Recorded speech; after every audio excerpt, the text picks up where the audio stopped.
Hello. In this presentation, we are going to be talking about workplace burnout and beating it. My name is Kirsten Ingalls. I'm a registered provisional psychologist and I do contract work at Ottendai Psychological Group. My contact information is below if you would need to get in contact with me afterwards. So before we start, I wanted to do a quick land acknowledgement. Responding to the Truth and Reconciliation Commission's calls to action is with respect and the spirit of reconciliation and truth. Ottendai Psychological Group honor and acknowledge that here in Alberta, Treaties 4, 6, 7, 8, and 10, as well as many unsigned treaties, are the traditional and ancestral territory of many diverse Indigenous peoples. Namely, they are the Kainai, Piikani, Siksika, Cree, Dene, Saulteaux, Nakota Sioux, Stoney Nakoda, Tsuut'ina Nation, Inuit, and the Métis Nation. We acknowledge and give thanks to the many First Nations, Métis Nations, and Inuit peoples who have lived on and cared for these lands for generations, and the many others whose histories, languages, and cultures continue to influence our vibrant community. We are dedicated to ensuring the spirit of all treaties are honored and respected. We make this acknowledgement as an act of reconciliation and gratitude to those whose territory we reside on or are visiting. Okay, so now that we're getting started with our presentation, have you ever felt exhausted by work, even if you love what you do? Or perhaps you felt like you were swimming upstream, overwhelmed at your growing to-do list and facing the limited hours in each day? If you experience this, you are not alone. According to a 2019 Gallup study, 28% of full-time employees reported feeling burned out at work very often or always. And an additional 48% reported feeling burned out sometimes, which means that most full-time employees, nearly 8 in 10, experience burnout on the job at least sometimes. So, what is burnout? Burnout is a syndrome resulting from chronic workplace stress that has not been successfully managed. The World Health Organization officially characterized burnout as a medical condition in 2019. And they characterize burnout into 3 dimensions. The first dimension is feelings of energy depletion or exhaustion, which is also called emotional exhaustion. The second dimension is increased mental distance from one's jobs or feelings of negativity or cynicism related to one's job. And the third dimension is reduced professional efficacy, which means that you're not feeling you're accomplishing anything at work. And this can lead to a lack of motivation and poor work performance. Burnout typically emerges over time as a response to this prolonged stress, and it can occur in any profession. And particularly the emotional exhaustion dimension is most linked to the negative impacts on our health, relationships, and work. So, what are the possible causes of burnout? First one is lack of control, which is an inability to influence your decisions that affect your job, such as your schedule, assignments, or workload, or uncontrolled changes at your job. That could lead to burnout. So could a lack of resources you need to do for your work. Unclear job expectations and uncertainty in the workplace. If you're unclear about the degree of authority you have or what your supervisor or others expect of you, you're not likely to feel comfortable at work, which may lead to burnout. Dysfunctional workplace dynamics. Perhaps you work with an office bully, or you feel undermined by colleagues, or your boss micromanages your work. This can also contribute to job stress. Extremes of activity, which means when a job is monotonous or chaotic, you need constant energy to remain focused, which can lead to fatigue and job burnout as well. Lack of social support. If you feel isolated at work and in your personal life, you may feel more stressed. And work-life imbalance. And so if your work takes up so much of your time and effort that you have that little energy to spend time with your family and friends, you might quickly burn out as well. So all of these causes have one thing in common. They all cause you stress, which are called stressors. We will delve further into what stressors are after we ask ourselves a few questions that can help us identify if we're burnt out at work. So you can ask these questions of yourself. Am I experiencing burnout? Am I dreading going to work? Am I impatient with coworkers, customers, or clients? Am I critical or cynical at work? Is it hard to stay focused and be productive at work? Or how about, am I easily irritable or constantly exhausted? Do I spend most of my time at work bored or overwhelmed? Do I feel that I'm under an unhealthy amount of pressure? Am I noticing that job satisfaction is practically non-existent? Do I feel a lack of control at work? Do the requirements of my job seem confusing or overwhelming? Am I using food, alcohol, or drugs to cope with the stress for my job? Has my appetite or sleep schedule dramatically changed? And or am I often experiencing negative physical symptoms like headaches, backaches, or digestion issues?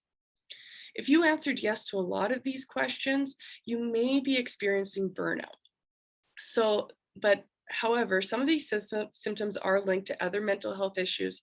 So if you have answered yes to quite a few, be sure to talk to your doctor or therapist if you're experiencing them. So now we'll do a quick check-in. So if you look at the diagram here, now if we want to look at it as a scale, 6 would be you are in crisis and 1 would be you are resilient. So checking in with yourself, where do you put yourself on the burnout scale? Are you in crisis? 6. Are you losing control? 5. Are you in denial? 3. Questioning, am I in burnout? Would be 3. Sorry, the other one is 4. Recognizing is 2, and resilient is 1. So if you answered anywhere between 4 and 6, you may want to reach out for support to your coworkers or some professional help. Okay, so we have now that you've identified where you are in terms of feeling burnt out. Previous to that, we just discussed what burnout is, which is prolonged or chronic stress that has not been treated. As well, we have discussed causes and symptoms of burnout. I'm now going to play this TED Talk animation that visually explains how chronic stress affects your brain so that you can get a better understanding of how stress impacts it and your body.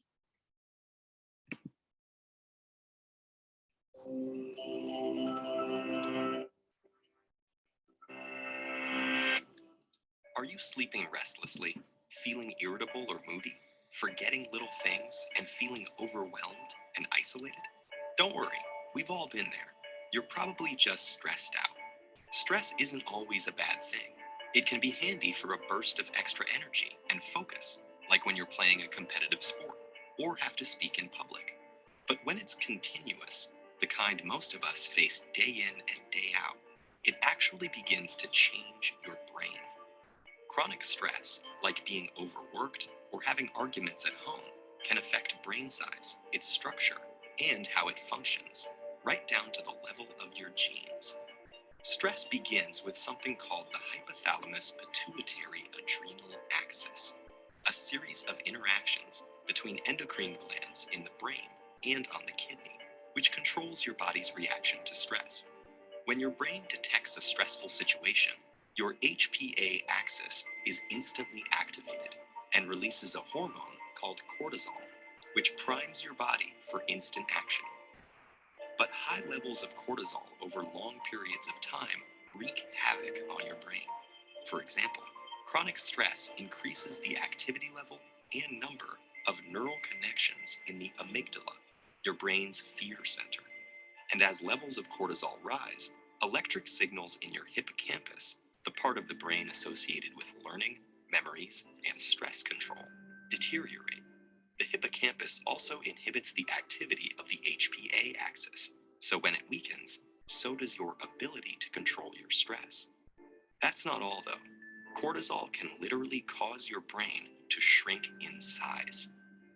Too much of it results in the loss of synaptic connections between neurons and the shrinking of your prefrontal cortex, the part of your brain that regulates behaviors like concentration, decision making, judgment, and social interaction.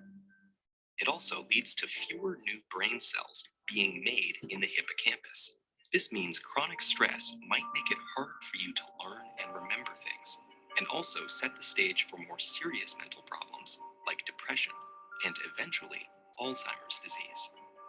The effects of stress may filter right down to your brain's DNA. An experiment showed that the amount of nurturing a mother rat provides its newborn baby plays a part in determining how that baby responds to stress later in life. The pups of nurturing moms turned out less sensitive to stress because their brains developed more cortisol receptors, which stick to cortisol and dampen the stress response. The pups of negligent moms had the opposite outcome, and so became more sensitive to stress throughout life. These are considered epigenetic changes, meaning that they affect which genes are expressed without directly changing the genetic code. And these changes can be reversed if the moms are swapped. But there's a surprising result. The epigenetic changes caused by one single mother rat were passed down to many generations of rats after her. In other words, the results of these actions were inheritable. It's not all bad news, though. There are many ways to reverse what cortisol does to your stressed brain. The most powerful weapons are exercise and meditation, which involves breathing deeply and being aware and focused on your surroundings. Both of these activities decrease your stress and increase the size of the hippocampus, thereby improving your memory. So don't feel defeated by the pressures of daily life. Get in control of your stress before it takes control of you.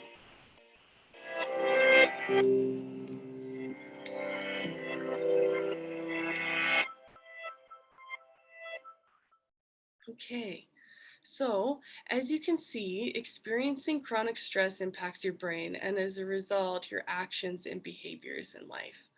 However, like the video says, it's not all bad news. Our brains are plastic, and we can reverse the impact of cortisol. So the next part of this presentation is dedicated to giving you tools and strategies to support you in decreasing your stress levels.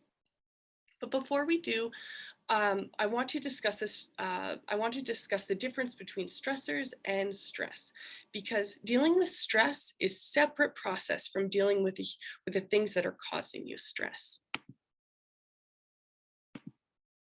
Opposite Oh, outcome. sorry. And so, Okay.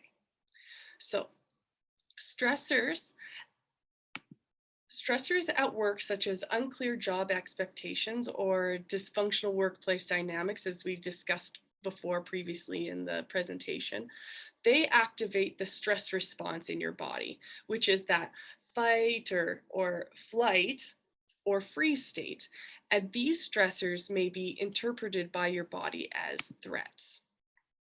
So stress, on the other hand, is what was exemplified in the video, which is the neurological, your brain, and your physiological, your body, and that shift that happens in your body when you encounter these threats. So the cortisol increasing, and so that is the difference between stressors and stress. And now that we've talked about that, we'll now go over the strategies to help you cope with both.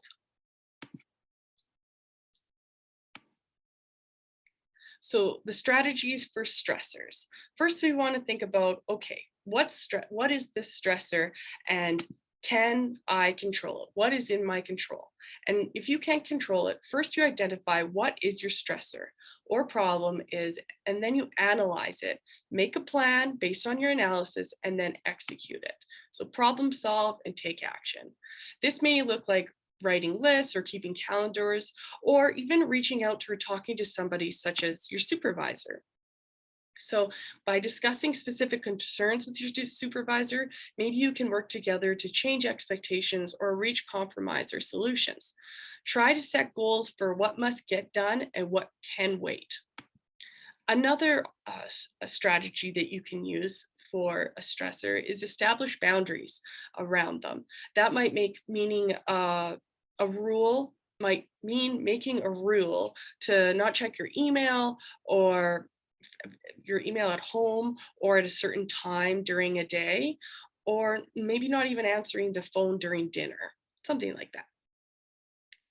So, what happens if you've identified your stressor and it's not something that you can control? Then what? Positive reappraisal. Positive reappraisal involves recognizing that your problem is worth it. It means deciding that the effort, the discomfort, the frustration, and obstacles and failures have value. These stressors can be reframed as opportunities for growth and learning. And having struggles in life doesn't have to be viewed as being a problem. Struggle Struggles can increase creativity, learning, strengthen your capacity to cope with greater difficulties in the future, and empower you to continue to work towards goals that matter to you. So, strategies for stressors: problem solve if you can control them. And if you can't control them, try to reframe it in your brain. So, now that we've talked about the strategies for stressors, there's a just because you've dealt with the stressor doesn't mean you have dealt with the stress itself. Your body is still soaked in the stress juice or the cortisol, and it is waiting for a cue to feel safe from the potential threat or the stressor. So it can relax and ease. So, how do we do this? How do we deal with the stress itself? First, we have to recognize that experiencing high and continuous amount of stress is exhausting, and it happens, and exhaustion happens when we get stuck in an emotion. So looking at emotions like they are a tunnel, you have to go through them to get to the light at the end of the tunnel. Just like an emotion, you have to turn towards it to get to feel some ease at the end of it. So the goal is to get to the end of the tunnel. You go through the emotion, and we do this by giving our body a cue that is now a safe space. And when we do this, we complete the stress response cycle. So how do we do this? Here are strategies to complete the stress response cycle. First is physical activity. This is the number one activity that you can do to be able to give your body that cue that it is safe to feel those feelings of stress or anger or anxiousness. So physical activity, either doing it from 20 to 60 minutes daily, and that is the most effective way to reduce or complete the stress response cycle. Another strategy would be breathing. And so a simple act of even breathing through your nose as light as you can, and then expanding your lungs as much as you can, and then as you exhaling through your nose even lighter, to the point where you exhale all of your air out of your lungs and you feel a contraction in your tummy. When you feel that contraction, that ignites your parasympathetic nervous system. And what that is that rest and easeful state that we're looking for when you have experienced stress in your day. Ooh, another thing that you can do, backing up to physical activity, when it comes to physical activity, for an example, is running or jogging or dancing.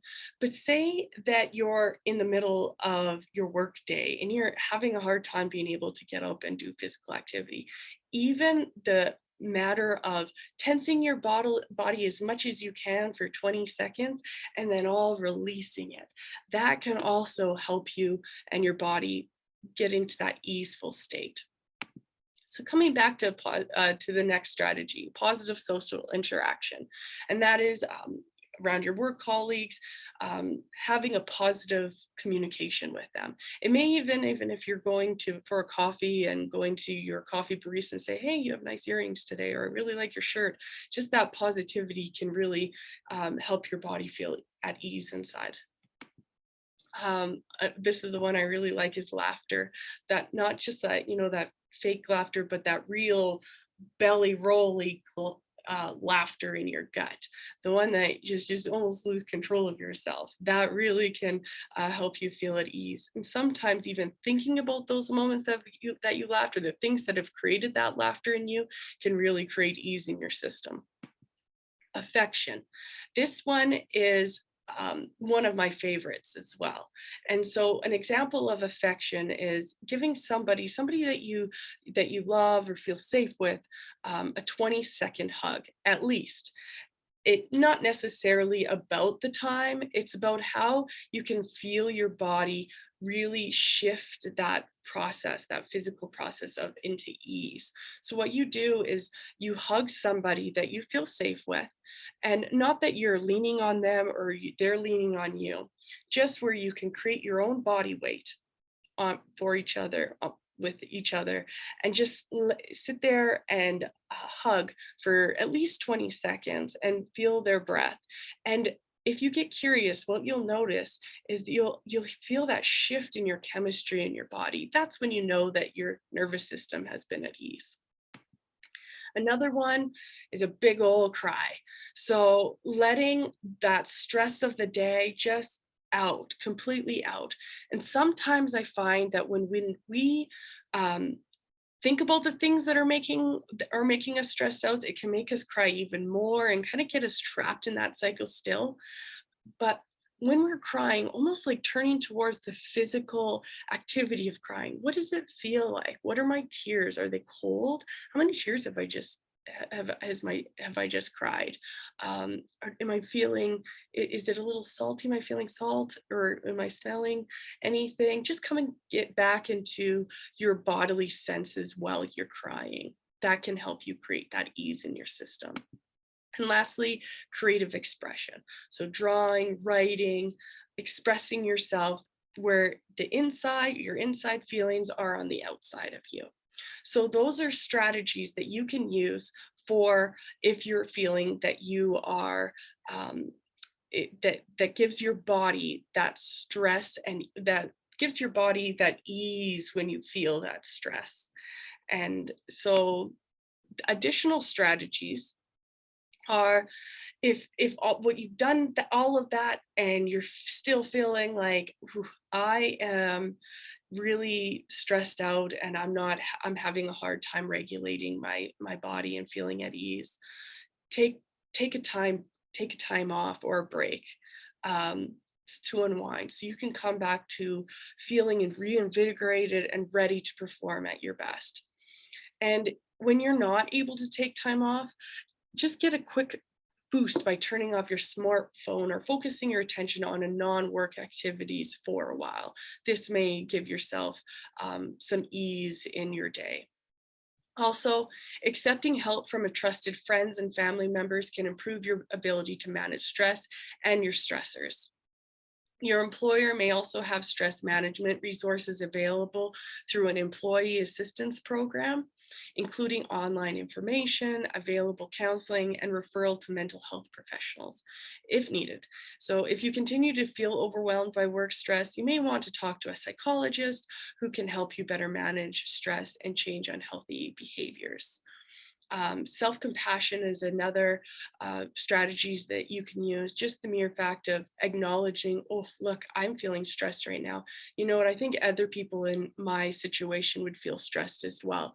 What is something that I can say that is kind to me in this moment? Can do. There's a lot of science behind self-compassion that can help ease the nervous system. Meditation, like it was talked about in that TED Talks animation, that's a big one as well.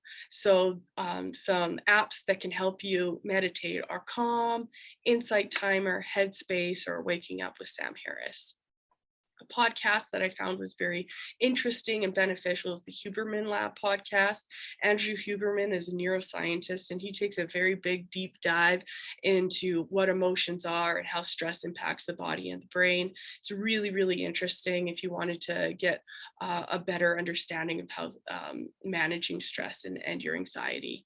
And then lastly, the book Burnout is super helpful. It's the secret to unlocking the stress response cycle. It's geared more towards women. However, the stress response cycle, as we talked about, and those strategies of easing the calming the nervous system, that's universal. And overall, just to end the presentation, leaving it off by the same authors from Burnout is wellness is not a state of being, wellness is a state of action. So knowing that there's things that you can do to create that ease in your world. It is oscillating between feeling, invigorated or invigorate or excitement or that adventure, or even maybe feeling that adversity or risk, and coming back to that safe place of ease in your body, going back and forth. It's all about action. And by doing that, it can help us feel being less stuck in our stress response cycle. And it will create wellness in our life that leads to resiliency. So this is the ending of my presentation. I hope you enjoyed it. And if you have any questions or concerns, please do not hesitate to reach out to me. Thank you so much.